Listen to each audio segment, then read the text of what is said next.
Okay, so yun mga kapilot, so meron na naman tayong panibagong vlog ngayon mga kapilot. So matagal-tagal tayong hindi nakaka-upload ng video dahil nga so walang masyadong nanonood ng video natin. Pero gusto ko lang i-share sa inyo ano ba talaga ang AI, okay? So talagang talamak na ngayon ang AI sa generation sa ating kamunduhan, okay? So marami nang gumagamit ito kahit na mga artista, kahit sino pa man, yung mga yung napapansin nyo ng mga sikat na Hollywood ginagamit ng iba para lang kumita sa TikTok, para lang magkaroon sila ng video para mag-viral ang video nila. Yung mga streamer na ginagamit nila yung mga mukha ng mga sikat para lang magkaroon sila ng followers sa kanilang Facebook.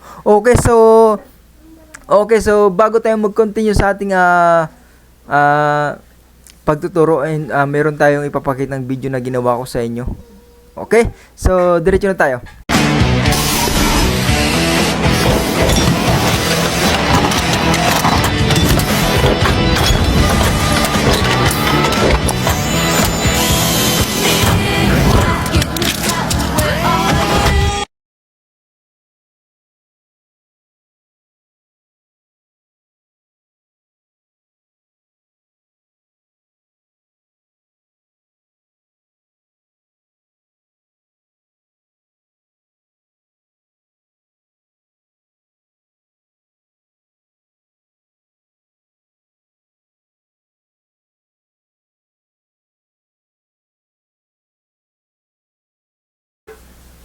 Okay mga Lodi, so ito yung tinatawag nating fish swap, no? So AI na rin yung parang dating nito is parang AI na rin mga Lodi, no? Fish swap, okay? So hanap ka ng video mo dito na magugustuhan tapos ilalagay mo yung mukha mo para maging ikaw yung papalit dun sa karakter ng video mga Lodi. Ito napili natin si Superman.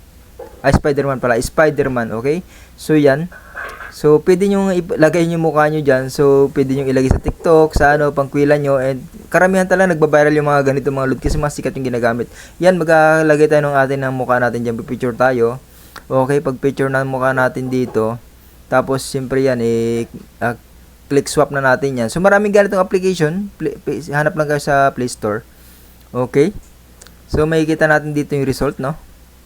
So, medyo may katagalan nyo. Antayin nyo lang pag medyo malaki yung yan, intay natin na kaunti mga Lodi, no? Okay? So, yun, no?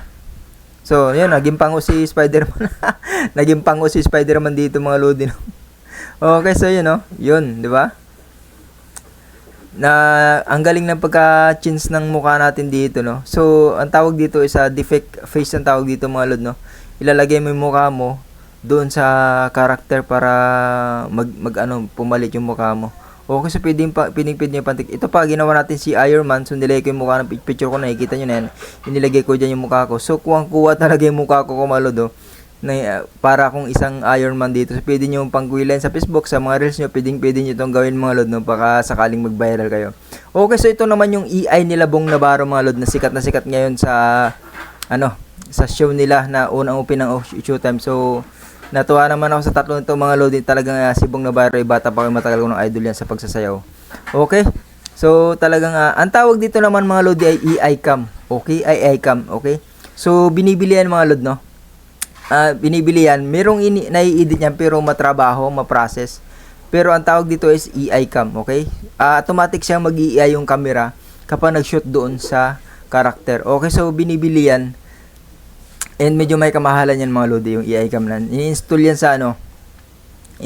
sa mga camera. Okay? Okay, kaya mapapansin nyo, kapag pinanood nyo yung Showtime na yan, is live yan. Live AI yan. Pag nag-shoot ng camera, is nag-automatic yung AI cam doon sa camera. Okay, so yan maganda dito. Tignan nyo kung paano gumawa ng AI defect face na yan. Pero, alamin muna natin, baka mamaya bawal kay YouTube yung mga ganitong kasi gamitin yung mga ganitong AI kasi pwedeng gamitin ng mga yan na gawin sa kalukuhan ng mga ibang creator. Okay, so dapat so na lang natin yung gagawin and medyo matrabaho yan at marami pa tayong gagawin dyan. Hanggang dito na lang mga Lodi hanggang dito na lang ang ating video and thank you for watching sa ating sana may natutunan sa aking video ngayon and soon magtuturo tayo ng mga AI Yung ang susunod na may tuturo natin yung image, papagalawin natin gamit ang AI mga lod, no? Okay, so thank you for watching. This is Leo Pilot and video editor and graphic designer. Thank you.